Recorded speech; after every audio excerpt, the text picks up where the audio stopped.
Good day, ladies and gentle cults. Penny Wrights here with a new look at some scary, creepy, and cute not-so-pony creatures. We'll be looking at my personal favorites, so if you have some that didn't make the list, definitely let me know in the comments. And these are in no particular order because I really just like all of them, and knowing mythology and the idea behind them makes them more interesting. Okay, that was not called for. Anyway, let's get this creature feature started, shall we? In a lot of animated shows or movies, I always love not just the characters, but the world they're in, including the flora and the fauna. Whether it's the spliced creatures from Avatar: The Last Airbender or the creature of the week corrupted gems from Steven Universe. But for MLP, it includes great interpretations of creatures already known in both Greek and Norse mythology. First up on the list, Breezies. We first heard about Breezies in a quick throwaway line in Three's a Crowd. Oh, of course. Her trip to see the Breezies. Oh, yes, well, I had forgotten that was today. And even after having their own episode in Season 4, they still came up in Season 5, where it shows how Fluttershy and Tree Hugger, met. Tree Hugger? I met her on a trip to see the Breezies. She's a member of the Equestrian Society for the Preservation of Rare Creatures. There are a lot of creatures that could have been based on these, since miniature versions of people were not far-fetched. The closest I came to were pixies. No, wrong pixies.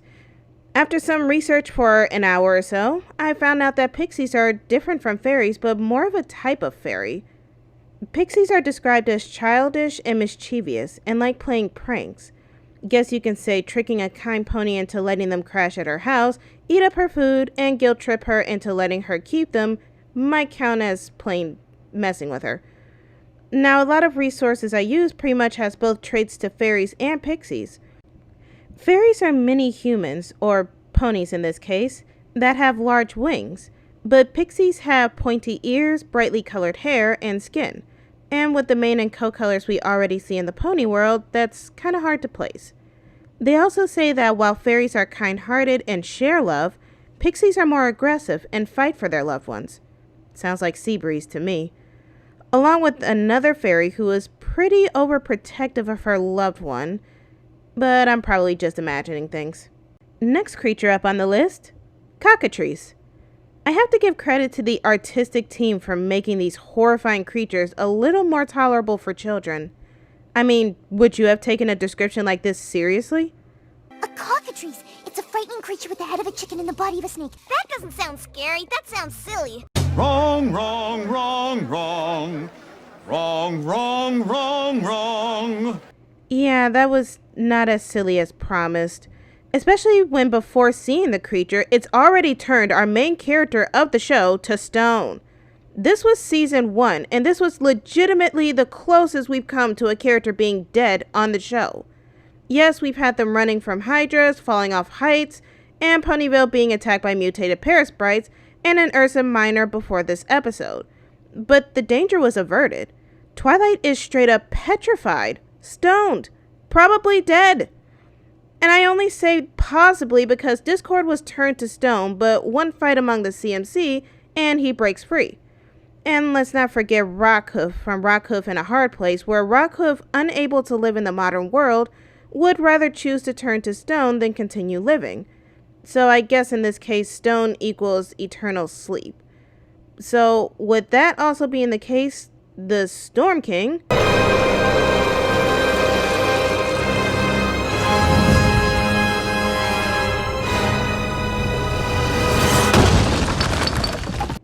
dead. Downright dead. Anyway, the cockatrice is a mythical beast that's actually close to a dragon with a rooster head and a serpent body and turns people into stone. And in other cultures is considered a basilisk. Just imagine if this is what we would see and hear in the Harry Potter movie.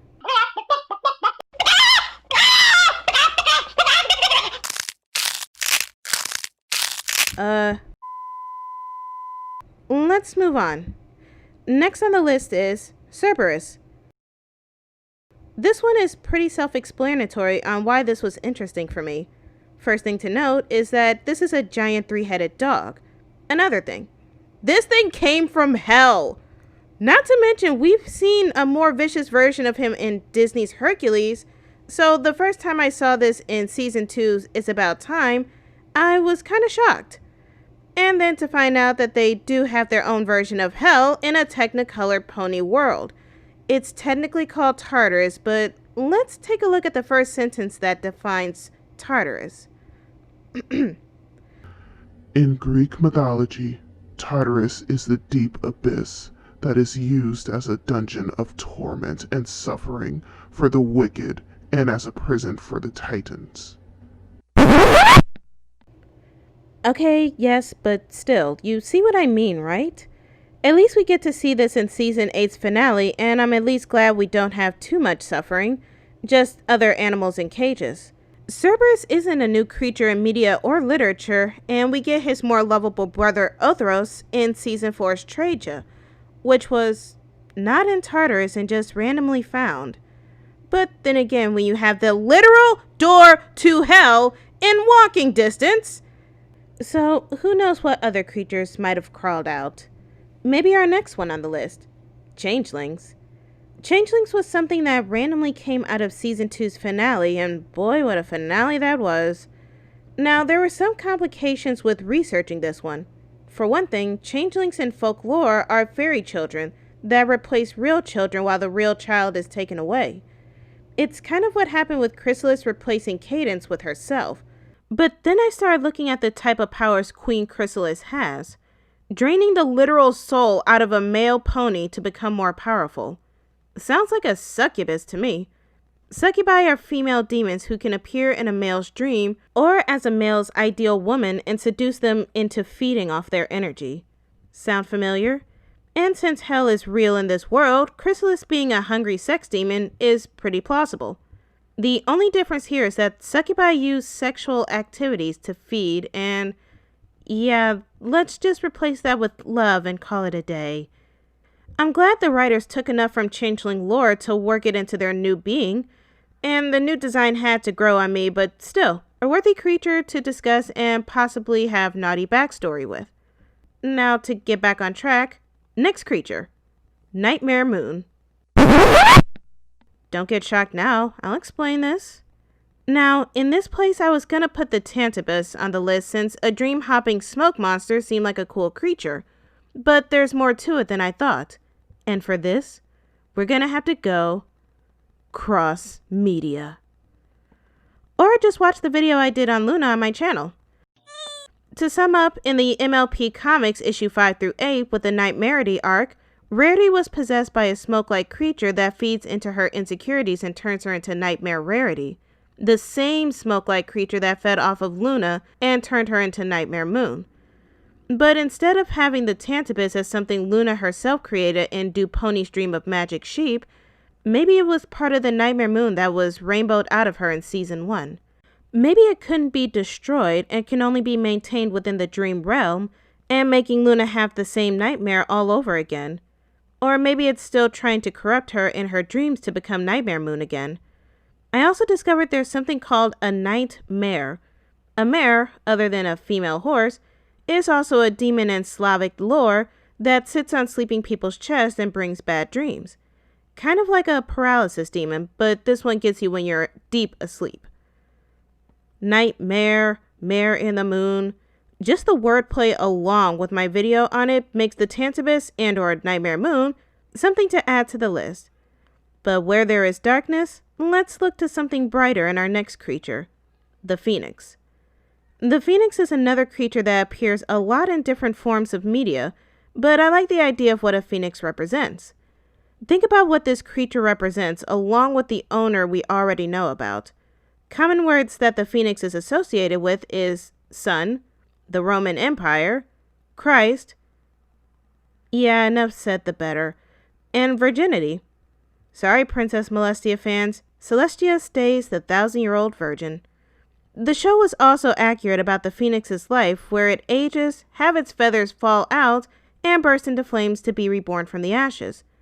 Though the thing that puzzles me is how its rebirthing happens.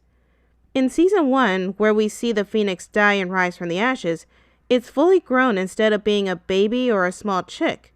And yet the next season in Dragon Quest, They can hatch from eggs and be born as chicks. So I always wondered if Philomena was just able to die on purpose and come back as an adult, or if they still age at a certain point and then burst into flames. Again, one of those things that keep me up at night. Or maybe just not thought out enough with the writers. Either way, I can never take my eyes off such a beautiful sight. Right, Pony Sonic? He agrees. Now, this creature was a doozy to research since I had to choose between two close options, but it all came down to personalities between the two. My choice is hippogriffs. Yeah, this was a close call between hippogriffs and griffins because I really like the combination of parts here. Griffins are part lion and part eagle, while hippogriffs are part eagle and part pony. In fact, they say that hippogriffs are just offsprings of griffins and horses, so technically speaking, these two are practically cousins. There's not much else to both creatures, so when it came down to it, yeah, I would rather hang out with a bunch of freedom-loving, peaceful horse birds than the usual grouchy and greedy lion birds. That's racist! Oh, shut up. Our first introduction to griffins was season 1, and it took until season 5 to not only get more information about griffins, but to give Gilda her redemption. So she went from bitchy bad friend to tsundere. And I think Luna for Gabby and the fault of our cutie marks and galas because I would have written off griffins completely without their great character development. But if I were to pick a favorite from the Student 6, other than Yuna, I liked Silverstream. She was just sweet and kind, and with her issues with the Storm King from her nightmares, I wanted so much just to hug this girl and tell her it's all right. And the world of the hippogriffs was beautiful and well designed. Wide open fields, the trees made into homes, hills with music, and everyone just happy to be back and not hiding from the Storm King. I'll admit to being a little creeped out by how happy they were, like something from Stepford Wives, with everyone smiling, but I can understand why. They probably miss being on land and flying around compared to not being themselves and being sea ponies. I can only imagine the torture they had to go through.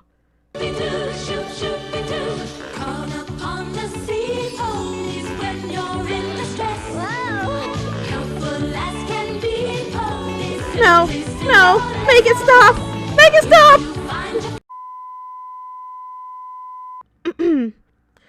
I'll also say this about hippogriffs that make them a lot better.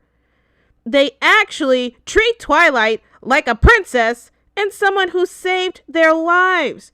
How long did it take for her to get any real recognition?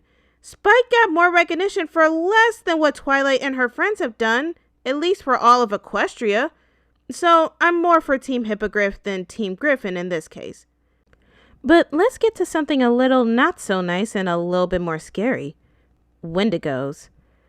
If there was a creature that was day and night between the original version and the My Little Pony version, it would be this one. The Wendigo in the show were seen as winter spirits that brought along blizzards and get stronger feeding off of the hate and anger. Well, that's not what we had in Native American folklore. Wendigos in this case were seen as tall skeletal creatures with deer antlers or a full deer head that possess people and make them succumb to cannibalism. My Little Pony, friendship is food. It's said that Wendigos represent anybody that's starved to death in the woods and become spirits that possess people to feed. Not to mention for hunting, they're super fast, super strong, and can mimic the voices of other people to draw them closer. Not exactly what you would see in a kid's show. No, you just see ponies slowly freezing to death. So, other than the horrific background from Wendigos, I do admit loving the style they went with for the show. Beautiful and menacing at the same time.